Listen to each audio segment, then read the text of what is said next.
क्या तुम 50 लाख के लिए मेरा एक काम करोगी? 50 लाख? भला एक कचरा साफ करने वाली से तुम्हें क्या काम? मेरी कंपनी की बॉस गायब हो गई है और तुम्हारी शकल उनसे मिलती है, तो तुम्हें मेरे साथ मेरी बॉस बनकर चलना होगा। मैं नहीं जाने वाली, मुझे तो यहाँ पर सफाई करनी है। और अगर मैं तुम्हें 1 करोड़ दूं तो? Deal done.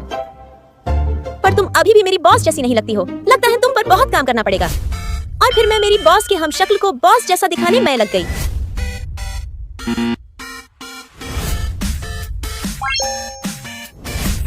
हे भगवान, ये तो एकदम से अजीब ही है। सीधा होकर बैठो और थोड़ा आगे हो जाओ। खाना सिर्फ नूडल्स वाले कटोरे से खाना। और हाँ, तुम बहुत मोटी हो। मेरी बॉस तुमसे बहुत पतली थी और तुम्हारे बात करने का तरीका भी पूरा प्रोफेशनल होना चाहिए। अपनी कमर सीधी करके चलो और अंदर बिल्कुल भी डर मत रखो। क्या बकवास है ये? बॉस बनना इतना आसान नहीं होता जितना तुम्हें लग रहा है। कितनी देर हो गई मुझे यहाँ बैठे? तुम्हारी बॉस अभी तक क्यों नहीं आई? ये कॉन्ट्रैक्ट साइन करना है या नहीं? ओए, कहाँ हो तुम?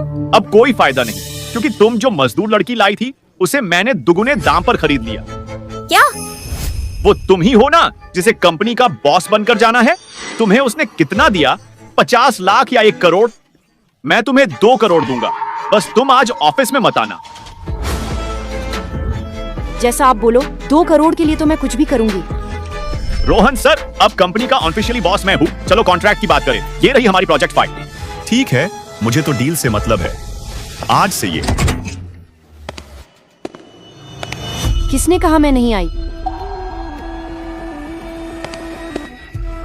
रोहन सर, आपने जो स्कीम मांगी थी मैंने उसे और बेहतर बना दिया है। अब मुनाफा डबल होगा। लेकिन तुमने वादा किया था कि तुम नहीं आओगी। तुम जैसी झूठी लड़की पर मैंने भरोसा किया और तुमने मुझे धोखा दिया। मैंने तो बस ये वादा किया था कि मैं बॉस बनने की एक्टिंग नहीं करूंगी। क्या बकवास कर रही हो? बकवास नहीं, मैं खुद ही बॉस हूँ। मैं बस इस कंपनी में आने से पहले जानना चाहती थी कि कौन मेरे लिए वफादार है। वैसे भी बिना बोर्ड की मंजूरी के तुम मेरा क्या बिगाड़ लोगी?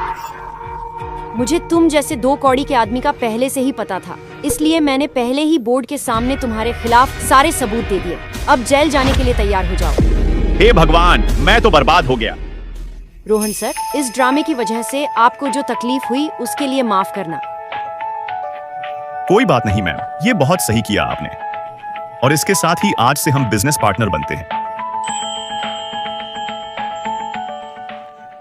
अरे नाराज मत हो, मैं लौट तो आई यार। मुझे पता था तुम्हारे होते इस कंपनी को कोई नुकसान नहीं पहुंचा सकता था। बस मुझे कुछ गद्दारों को पकड़ने के लिए ये ड्रामा करना पड़ा।